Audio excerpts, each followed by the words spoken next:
한국은 아시아에서도 높은 평가를 받는 양질의 교육을 갖춘 국가입니다. 교육을 발전의 뿌리로 여기며 교육 발전에 투자하는데 중점을 두는 국가 중 하나이기도 합니다. 따라서 한국은 많은 유학생을 유치하여 생활하고 공부하고 있습니다. 힘을 숨긴 한국 고등학생 한국으로 강제 유학은 미국 고등학생이 한국 학생들 모습에 경악한 이유.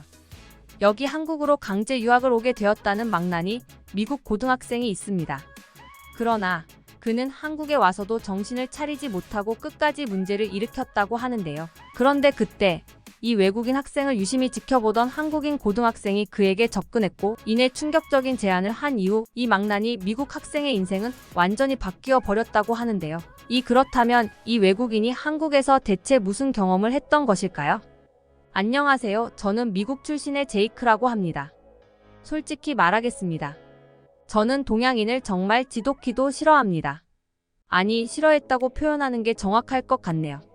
저는 우연치 않게 가게 된 한국에서 정말 새로운 사람으로 거듭나게 되었거든요.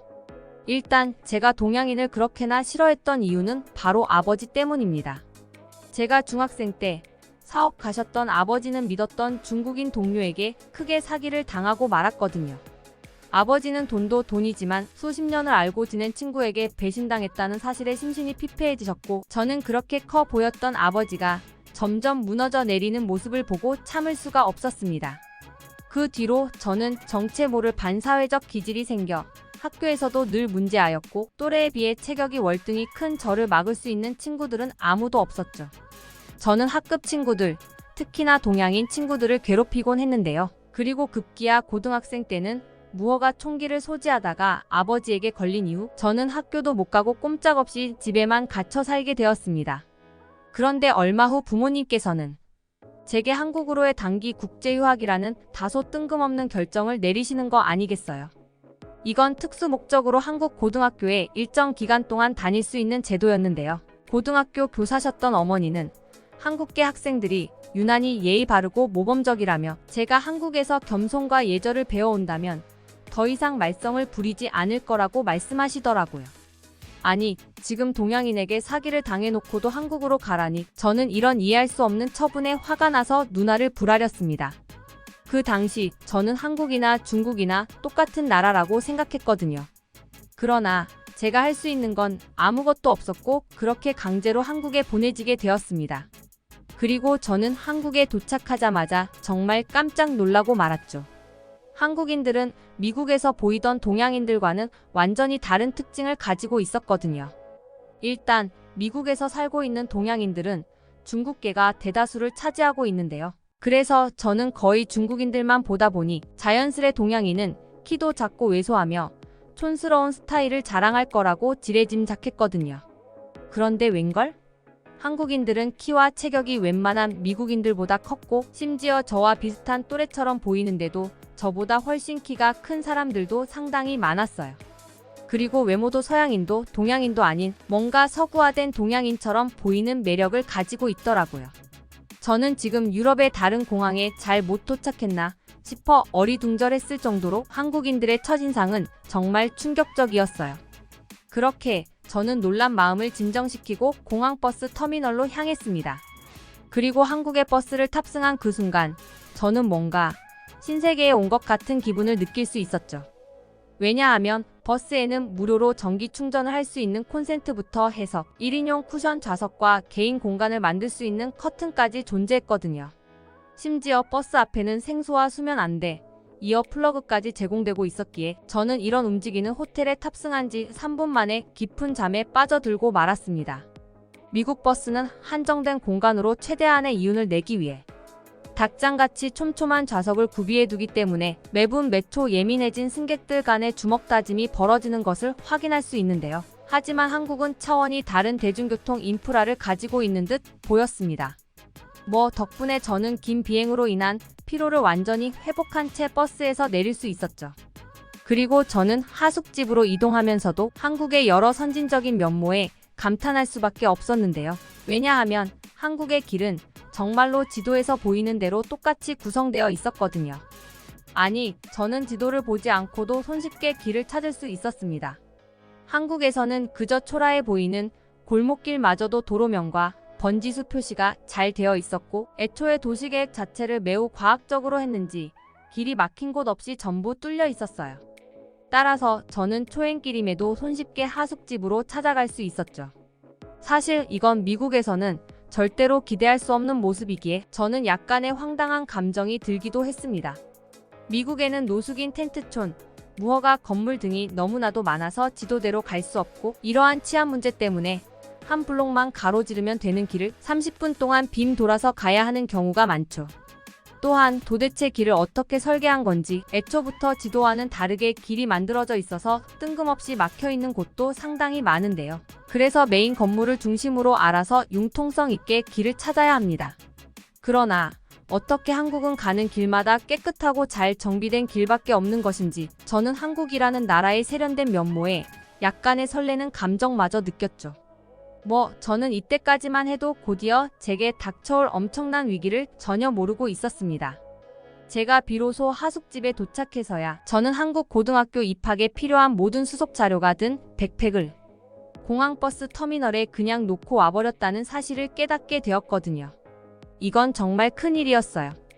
당장 서류 제출 기한이 내일까지였거든요.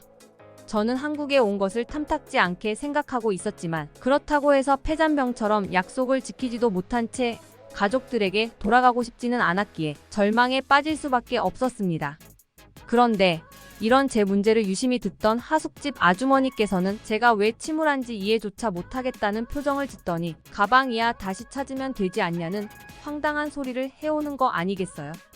아니, 이런 속 편한 소리를 아무렇지도 않게 하다니 도대체 몇 시간 동안이나 주인 없이 방치된 백팩을 어떻게 되찾는단 말인가요?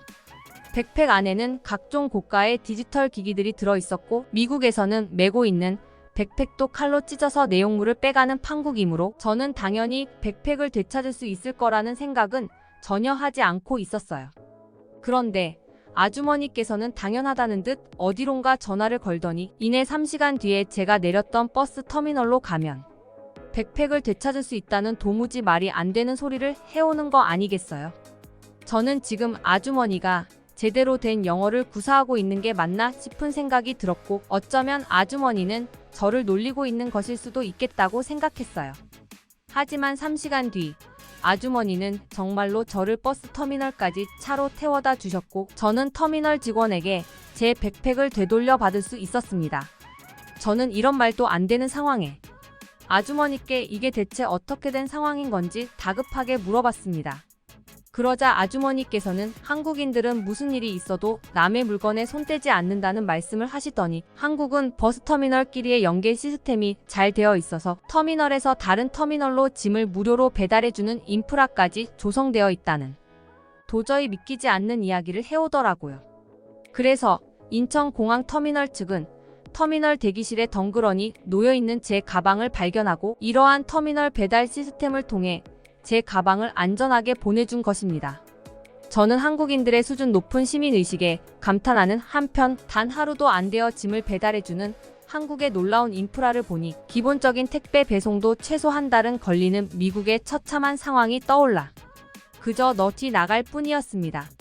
그렇게 저는 한국 덕분에 기적적으로 고등학교에 서류를 제출할 수 있었죠. 그런데 약간의 문제가 있었어요. 한국 학교의 교육 과정상 저는 저보다 1살 어린 친구들과 수업을 함께 듣게 되었거든요. 저는 이런 자존심 상하는 상황에 한국에 대한 감사함도 전부 잊어버리고 그저 분노에 휩싸일 뿐이었어요.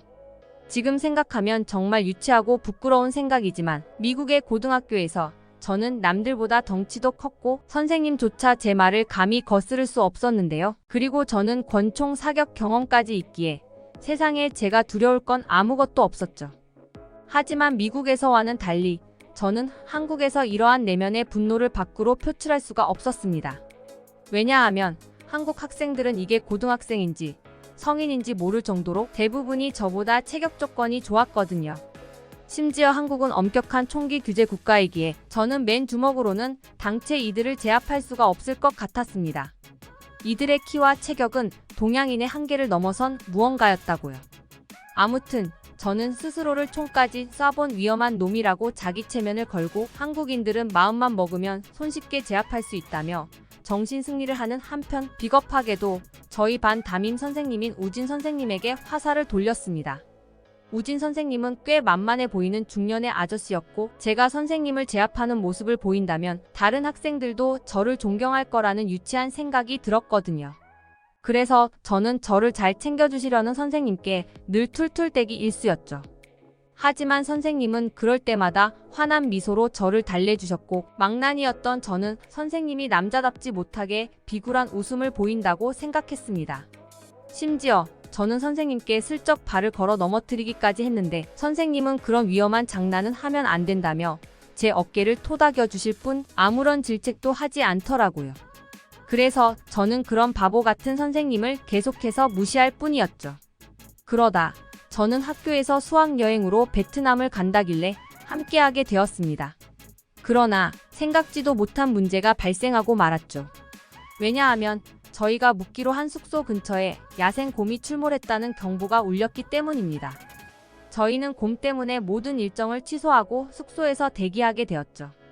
베트남에는 산 등의 자연이 많고 도심일지라도 개발이 덜 된 곳이 많기에 이건 꽤나 자주 발생하는 일이라고 했는데요. 저는 해외여행까지 왔는데 곰 하나 때문에 숙소에서만 박혀 있어야 한다는 사실을 받아들일 수 없었습니다. 그래서 몰래 숙소에서 빠져나와서 숙소에서 조금 떨어진 곳에 위치한 실탄 사격장으로 향했죠. 저는 미국에서 총을 쏴보기도 했고 아무래도 이렇게 실제 총기를 경험할 수 있는 국가는 많지 않기에 이건 저만의 좋은 추억이 될 거라 생각했습니다. 하지만 그저 허공에 싸구려 권총만 몇 번 쏴본 저는 실제 소총을 도저히 다룰 수가 없었습니다. 총알은 관역 근처에도 안 갔고 저는 애꿎은 총을 탓하며 계속해서 허공에 총을 쏴댈 뿐이었죠. 그런데 그때 그렇게나 자신들은 특급 사수라며 허세를 부리던 베트남 직원들은 갑자기 계집아이 같은 비명을 지르며 총까지 버려두고 어디론가로 도망가는 거 아니겠어요. 저는 그들의 돌발 행동에 깜짝 놀라 주위를 살펴봤고 그 즉시 경악을 금치 못하고 말았습니다. 왜냐하면 사격장 안에 곰이 출몰해 있었거든요. 빨리 도망가도 모자를 이 상황에 다리는 굳어서 움직이지 않았고 곰은 점점 더 제게 다가오기 시작했어요. 그리고 이내 곰이 제게 달려오기 시작한 그때 저는 이제 끝났구나 싶어 두 눈을 꼭 감을 뿐이었습니다. 그런데 일순간 대포 같은 총소리가 울려 퍼지더니 운석이라도 떨어진 듯 굉음이 들리는 거 아니겠어요? 그리고 제 시야에는 총을 머리에 맞고 즉사한 곰과 총을 겨누고 있는 우진 선생님이 보였습니다. 미국에서도 곰의 민가습격은 종종 있는 일이고 곰은 머리를 맞지 않는다면 총을 10수발 맞아도 살아서 달려드는 놈들이라 지금도 수많은 희생자가 나오고 있는데요. 그러나 선생님은 단 한 발의 총성으로 그 괴물 같은 놈을 제압한 것입니다. 저는 그 즉시 다리가 풀려 주저앉아 버렸고 선생님은 그런 저를 달래주기 시작했어요. 그리고 늘 그랬듯이 제가 위험한 상황에 무단으로 숙소를 이탈해서 한참을 찾으러 다녔다며 다정한 말투로 저를 타이르셨죠. 저는 건방지고 비겁한 저를 끝까지 위해주시는 선생님께 너무나도 죄송스럽고 감사한 마음이 들어 눈물을 흘려버렸습니다. 그러자 선생님께서는 이미 밑으로도 물을 쏟았는데 위로도 쏟으면 어떻게 하냐고 말씀하시더군요. 그랬습니다. 곰에게 겁을 먹은 저는 저도 모르게 바지에 오줌을 지려버린 것입니다. 그렇게 저는 엉거주춤한 채 새로운 바지를 구매해야 했고 숙소로 복귀하는 길에 우진 선생님께 어떻게 그렇게 사격을 잘할 수 있냐고 물어봤습니다. 그러자 선생님께서는 한국 남자들은 전부 군대를 다녀오고 군대에서 질리도록 사격을 하기 때문에 만약 한국인들이 베트남에 살았다면 베트남의 곰들은 순식간에 씨가 마를 거라며 너스레를 떠셨죠. 그동안 한국 남자들은 약하다고 생각했던 저는 힘을 숨기고 있던 우진 선생님께 겸손을 배우게 되었고 그날 이후 완전히 다른 삶을 살아가게 되었습니다. 그동안 한국인 친구들이 먼저 다가와도 사기꾼 중국인이 생각나서 애써 밀어냈던 저였지만 이제는 그들과 함께 어울리며 더할 나위 없이 행복한 시간을 보냈거든요. 한국 학생들은 영어에도 꽤 능통해서 저희는 여러 의사소통을 할 수 있었죠. 그리고 한국은 아직도 공동체 의식이 남아있는 국가라 그런지 한국인 친구들은 한국어가 서툰 제가 시험에서 낙제하지 않도록 계속해서 도움을 주곤 했습니다. 이들은 그동안 열심히 필기해둔 자료를 보여준다거나 자신의 시간을 투자해가면서까지 제게 과외를 해주기도 했죠. 미국에서는 아무리 친구더라도 기본적으로는 경쟁자라는 생각을 갖고 있기에 한국인 친구들과 같은 호의는 절대로 찾아볼 수 없는데요. 그래서 저는 한국인들이야말로 정말로 따뜻한 심장을 가지고 있는 사람들이라는 생각이 들었습니다. 그리고 한국이 점점 마음에 들기 시작한 저는 한국의 문화와 역사에 대해 더욱 깊이 이해하려고 노력했고, 그럴수록 한국인 친구들을 제게 더욱 깊은 애정을 주며 보답해 주더라고요. 친구들은 자신들의 집에도 여러 번 초대해주며 타지에서 고생을 한다며 따뜻한 가정식을 대접해줬거든요. 또한 그들의 부모님은 하나같이 반찬과 먹을거리들을 포장해주시며 저를 정말 친아들처럼 대해주셨는데요. 그러나 하숙집 아주머니도 이와 마찬가지로 엄청난 양의 음식들을 내오시며 제게 강제로 음식들을 먹이셨기에 저는 이들의 넘치는 사람 덕분에 약간의 고통까지 느껴야 했습니다. 저는 이러한 한국인들의 호의를 받으며 이제야 우진 선생님을 조금이나마 이해할 수 있게 되었습니다. 한국인들은 한국인이라는 소속감을 그 누구보다 끈끈하게 여기는 민족이므로 그들에게 있어서 누군가를 버리거나 포기한다는 선택지는 애초부터 존재하지 않았던 거였습니다. 우진 선생님은 제게 진정한 리더십과 감함이 무엇인지를 보여주었고, 한국인들은 제게 사랑이 뭔지를 알려주었습니다. 한국인들은 저를 타국에서 온 손님이 아닌 가족으로서 저를 인정해 주었고, 현재 미국으로 다시 돌아온 저는 한국인들의 겸손과 사람의 정신을 널리 퍼뜨리고 있답니다. 저는 한국인들이 그랬던 것처럼 연장자를 존경하고 약자에게 사랑을 베풀고 있는데요. 그 결과 저를 벌레 보듯 보고 인간 취급조차 안 했던 선생님들과 친구들은 제게 점점 마음을 열고 있죠. 그동안 저는 제가 강하다고 생각했지만 그건 사랑받지 못하고 홀로 지내는 외로운 생활에 대한 제 자기 방어적인 태도일 뿐이었던 것입니다. 생각해보면 저는 그 누구에게도 인정받은 적이 없었거든요. 한국에서의 경험은 제 인생을 완전히 바꿔줬고, 제가 한국 남자들과 같은 사격 실력을 가질 수는 없겠지만 저는 한국인들처럼 항상 남들을 사랑하고 사랑받으면서 살 것입니다. 미안해요, 한국인이라서. 우린 우리 길을 갑니다. 말보단 행동으로.